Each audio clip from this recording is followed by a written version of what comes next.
Der letzte wahre Held. Die Sonne scheint hell und warm und die Vögel zwitschern vergnügt. Der Ritter Sascha freut sich. Er hat sich einen wunderschönen Tag ausgesucht, um sein Drachentöter-Diplom zu machen. Mit einem schnellen Griff vergewissert er sich, dass er sein Schwert dabei hat.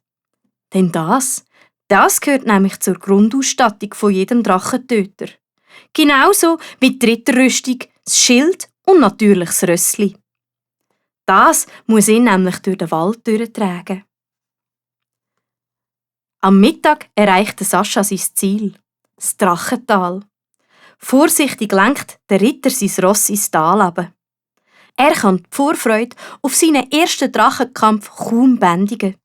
Darum hat er auch gerade Hühnerhaut bekommen, wo er im Eingang von einer Felshöhle einen schlafenden Drachen liegen sieht. Er springt aus dem Sattel und räuspert sich laut. Verschlafen macht der Drache sein linkes Auge auf. Der Sascha stemmt seine Hände in die Hüfte und verkündet: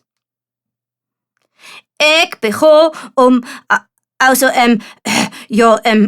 wie soll ich sagen? Er räuspert sich noch einmal.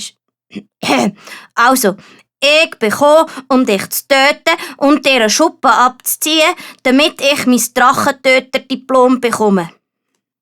Jetzt macht der Drache auch noch sein rechtes Auge auf und schaut den Ritter Sascha ganz genau an. Wer bist du, dass du's wagst, so mit mir zu reden? Ich bin der Ritter Sascha, ein wahrer Held, erklärte Sascha.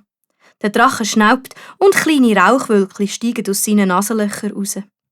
Langsam richtet er sich zu seiner ganzen Grösse auf. Zusammengerollt hat der Drache doch so klein und harmlos ausgesehen. Jetzt aber muss der Ritter Sascha den Kopf in den Nacken legen, um überhaupt die Nasenspitze vom Drachen zu sehen können. Ja, dann, komm du mal daher, fordert der Drache den Ritter auf. Einen Moment noch, bittet Sascha und zieht sein Schwert aus der Scheide.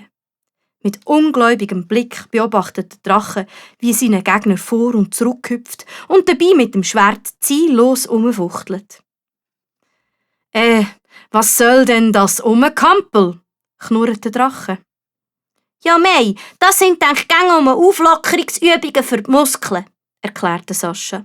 Sie verhindern Zerrungen. Jetzt klappt er sein Visier ab und aus dem Helm raus dröhnt das Holz. So, jetzt kann's endlich losgehen. Da beugt der Drache seinen Kopf weit nach hinten und holt tief Luft, um den Ritter mit einem einzigen Feuerschwall zu vernichten.